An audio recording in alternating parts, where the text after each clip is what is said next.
Hey, what's up everybody? This is the Naked Doctor here. It's 4:30 in the morning. My kids are upstairs asleep.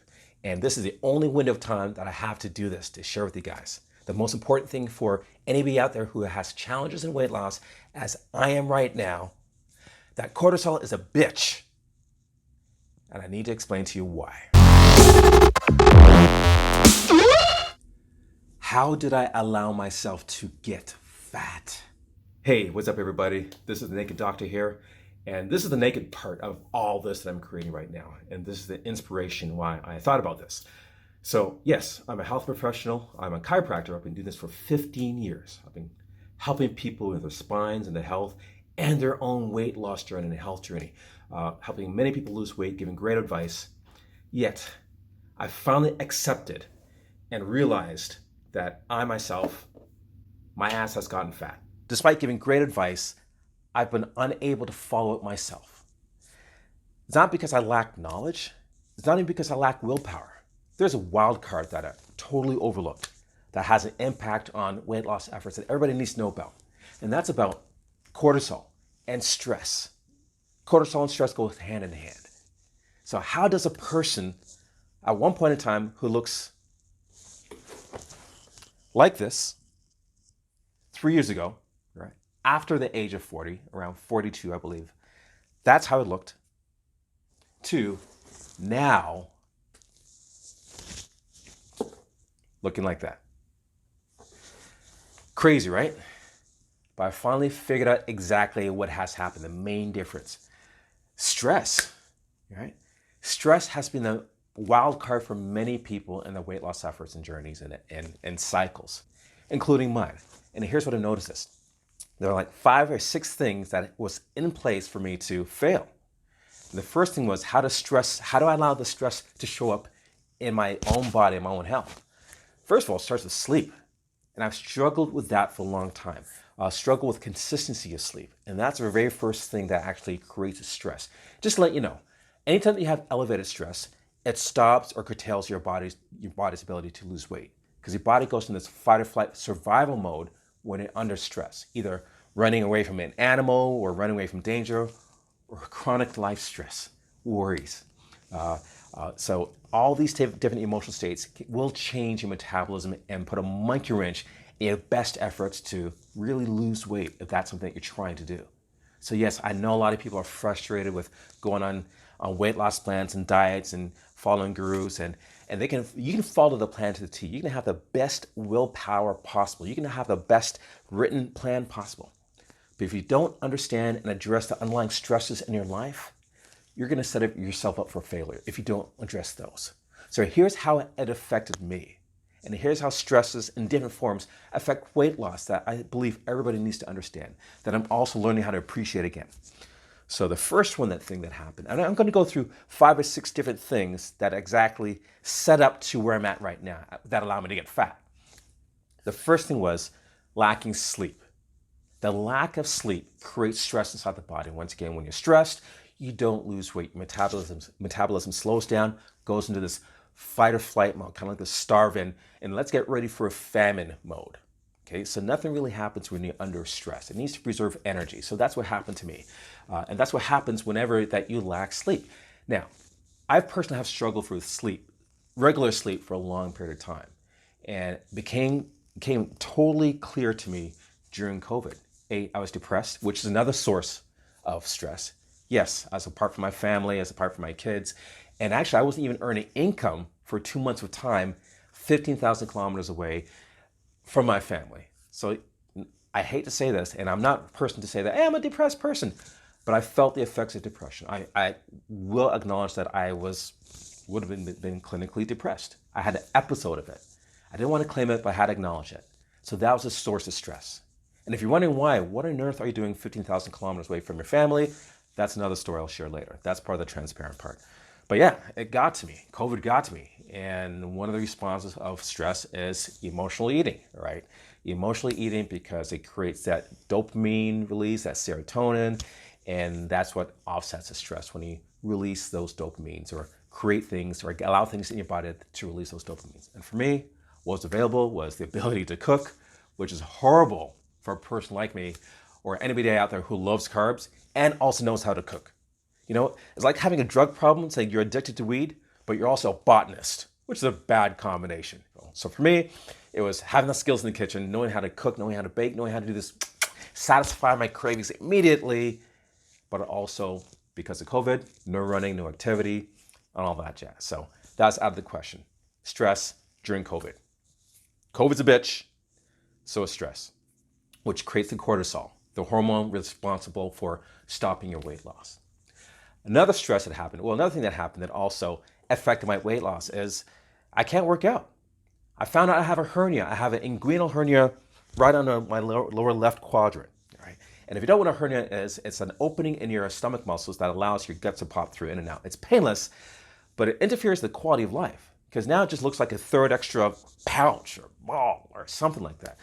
And it's gotten to the point where I can no longer ignore it and it's getting bigger and bigger. So I can't work out the traditional way like everybody else. So that was stressful because that's part of my lifestyle. Teaching people about health and energy, also managing my own and missing the exercise. So now I'm stuck.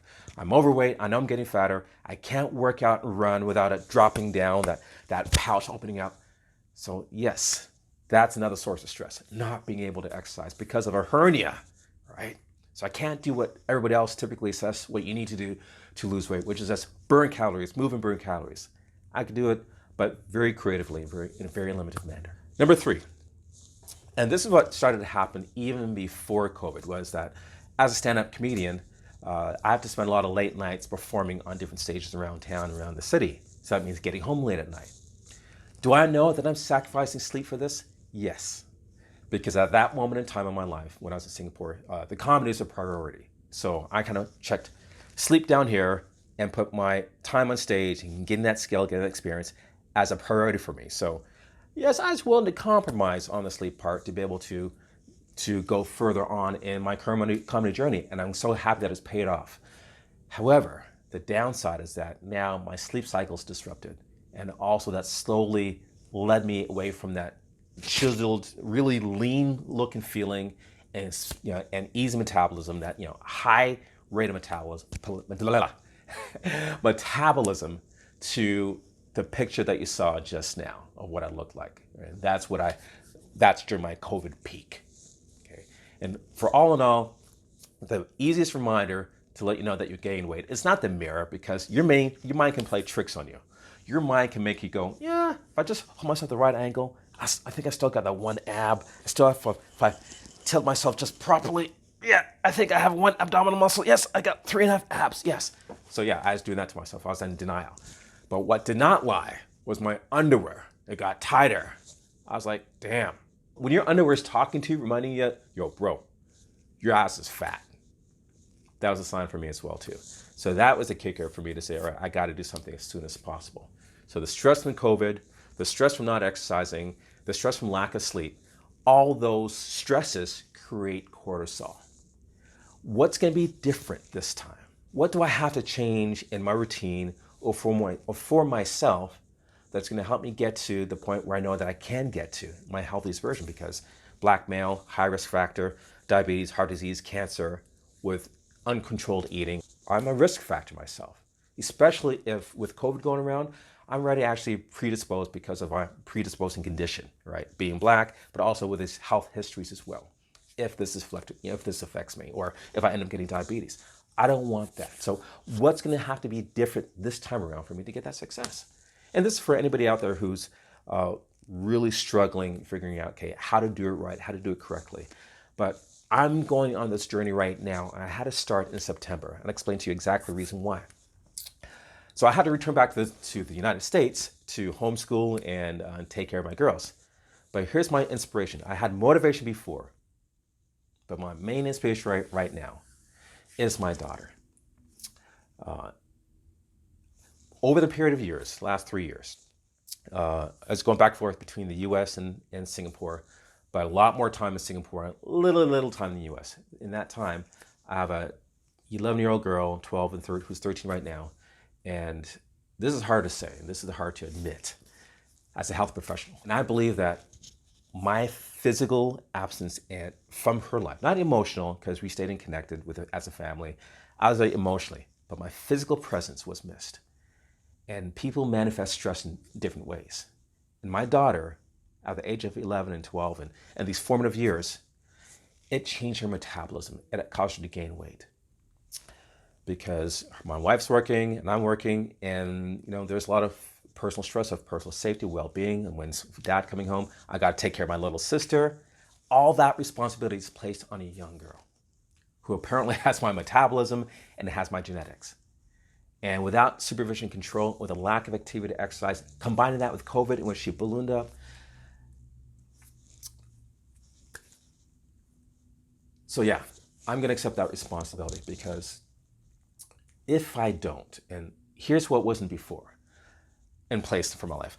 When I was losing weight, it's about trying to get healthy for myself, for me, trying to be the fittest possible, preserve my body. So all these different intrinsic reasons for self. But now my priority is not to have that discussion with my daughter when she's 18, 19 years of age, who might be in the clinical state of either depression or diabetes or severe health issues, knowing full well that I'm likely the cause of her health problems that she'll have as a person who's really, as a child who's developed into obesity, who's gotten overweight and clinically overweight, and I didn't do something about it. So that's my motivation, that's my inspiration to do this, to be here back in the United States, to leave my contract, leave the great company I was working for as a chiropractor, and set everything aside. Coming back, and my main priority is to help my own health journey, but primarily go through it with her, right, and help her lose weight. So that's my new challenge right now, as a father, as a chiropractor, as a guy who's felt so he's failed. Okay, that's a badge of failure if you allow your child to lose their health, knowing that you have the knowledge to save their life and did nothing about that. So that's what this is about.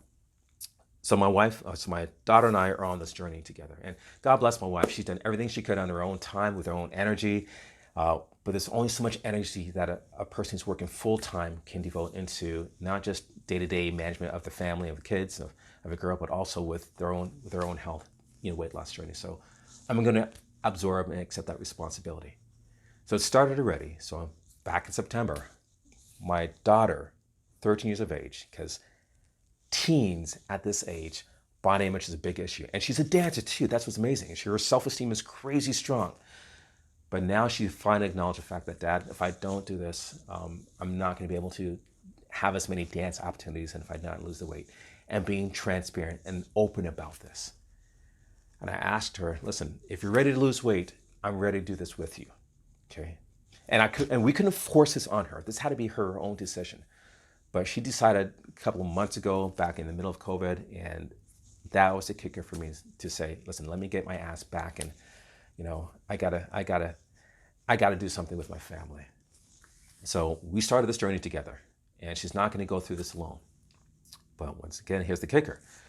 If you're a person who's my height, young girl who's literally over 40%, I think 45% body fat we measured, her heaviest at one point was 223 pounds. The last 25, 30 was during COVID, because everybody's locked in. There's very little activity. That is an emotional response, and that is cortisol. Cortisol affects us as adults, but for parents out there with kids who are obese and overweight, you got to check the stress in your kid's life, either whether it's spoken or not spoken. Find out what the underlying stresses in their lives. That might not be addressed.